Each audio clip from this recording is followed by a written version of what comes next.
जर तुम्हाला स्वयंपाकाची आवड असेल तर ह्या किचन ट्रिक्स आणि टिप्स नक्कीच उपयोगी पडतील. 1.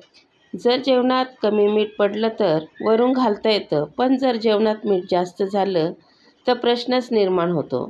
जर रस्सा भाजी असेल तर त्यात थोडा उकडलेला बटाटा घालावा किंवा कणकेचा छोटा गोळा घालावा. यामुळे जास्त झालेलं मीठ शोषलं जाईल आणि भाजीमध्ये काही बदल होणार नाही. पण हे करताना एक गोष्ट लक्षात घ्या की थोड्या वेळाने कणकेचा गोळा किंवा बटाटा आठवणीने काढा. जर सुकी भाजी असेल आणि मीठ जास्त पडलं असेल तर त्यात तुम्ही थोडंसं भाजलेलं किंवा दाण्याचा कूट घालू शकता. 2. जर शेवया, पास्ता किंवा नूडल्स शिजवताना चिकटल्यास त्यात काही थेंब तेल घालावं. गरम पाण्यातून काढल्यावर लगेच थंड पाण्याने धुवून घ्या. मग बघा अगदी बाहेरसारखे नूडल्स घरी बनतील. 3. जर घरात विरजण नसेल आणि दही लावायची असल्यास सर्वात आधी दूध गरम करून घ्या. त्यात लिंबाचा रस घालून पातेलं 10 ते 12 तास झाकून ठेवा. मस्त साईचं दही लागेल. 4. जर जेवणामध्ये लसूण घालूनही त्याचा वास लागत नाही, अशा वेळी लसूण कापून घालण्याऐवजी कुटून किंवा किसून घालावा. असे केल्यास लसणाचा वास चांगला लागतो. 5. अनेकदा लोक चहा बनवून झाल्यावर त्याचा चोथा फेकून देतात. पण असं न करता उरलेला चोथा घरातल्या वस्तू पुसण्यासाठी वापरू शकता किंवा झाडाच्या कुंडीत खत म्हणून वापरू शकता. चहाच्या चोथ्याने तुम्ही काचेच्या लाकडाच्या वस्तू स्वच्छ करू शकता.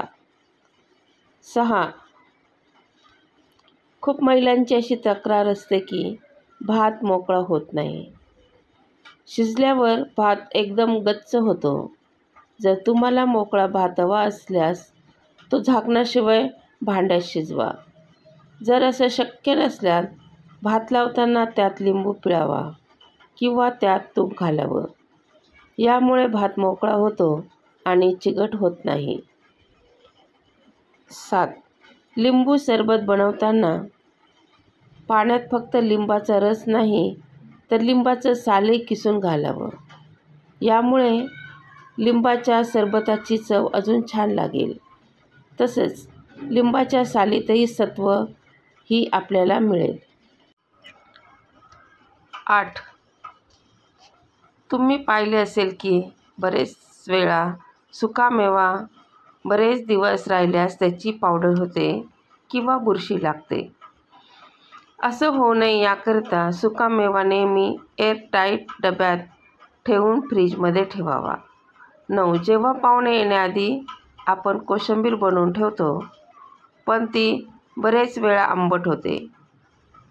हे टाळण्यासाठी दह्यामध्ये आधीच सर्व साहित्य घाला, पण मीठ घालू नका. कोशिंबीर वाढायच्या वेळेस त्यात मीठ घाला, म्हणजे ती आंबट होणार नाही. 10. बरेचदा बटाट्याचा पराठा लाटताना त्यातील सारण बाहेर येते किंवा पराठा तुटतो. असे होऊ नये म्हणून पराठ्याची कणिक मळताना ती मऊ मळावी आणि पराठा लाटताना मधोमध प्रेशर द्यावे, कडेला नाही. यामुळे सारण बाहेर येणार नाही आणि पराठा फाटणार नाही. 11. आल्याची पेस्ट घातल्याने पदार्थाला चांगलाच झणका येतो. त्यामुळे अनेक पदार्थात आल्याची पेस्ट घातली जाते. जर तुम्हाला आल्याची पेस्ट खूप दिवसासाठी साठवायची असल्यास त्यात 1 चमचा मोहरीचं तेल मिक्स करा. यामुळे आल्याची पेस्ट खराब होत नाही. 12. जर अंडी उकडताना फुटत असल्यास काळजी करू नका. अंडी उकडायला ठेवताना पाण्यात थोडं मीठ घालावं आणि मग अंडी उकडावीत. मग अंडी छान उकडली जातील. 13. जर जेवण बनवताना एखादा पदार्थ जळाल्यामुळे भांडं खराब झाल्यास ते स्वच्छ करणं कठीण जातं. असं झाल्यास चहा करून उरलेला चोथा आणि पाणी त्या भांड्यात काही वेळ घालून ठेवा. त्यानंतर स्वच्छ करा. भांडी अगदी चमकेल. 14. काही वेळा मिक्सर वारंवार वापरल्यामुळे त्यातील ब्रेड खराब होतो. त्याची धार कमी होते. हे टाळण्यासाठी मिक्सरच्या भांड्यात महिन्यातून किंवा एकदा मीठ घालून ते फिरून घ्या. यामुळे ब्लेडची धार चांगली होईल.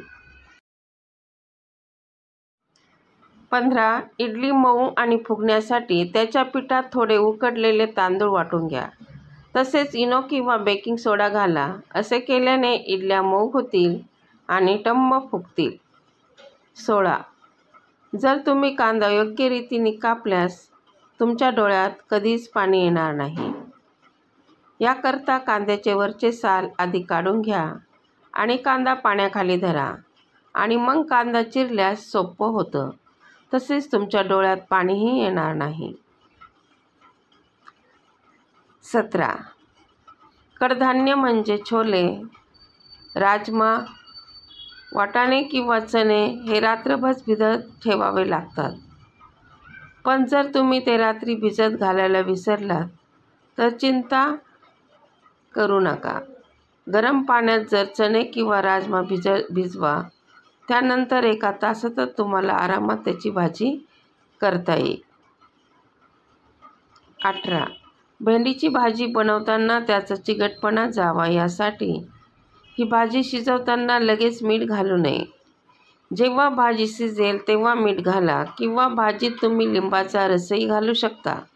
असे केल्याने भेंडी चिकट होणार नाही आणि चविष्टही लागेल. 19. तुमचा मेंदू जर कमजोर असेल तर रोज बदामाचे सेवन करा. यामुळे मेंदूला शक्ती मिळते. 20. कारल्याचा रस मधुमेहाच्या रुग्णासाठी खूप फायदेशीर आहे. इथपर्यंत व्हिडिओ बघितल्याबद्दल खूप खूप धन्यवाद. Thank you so much. Please like, share and subscribe my channel.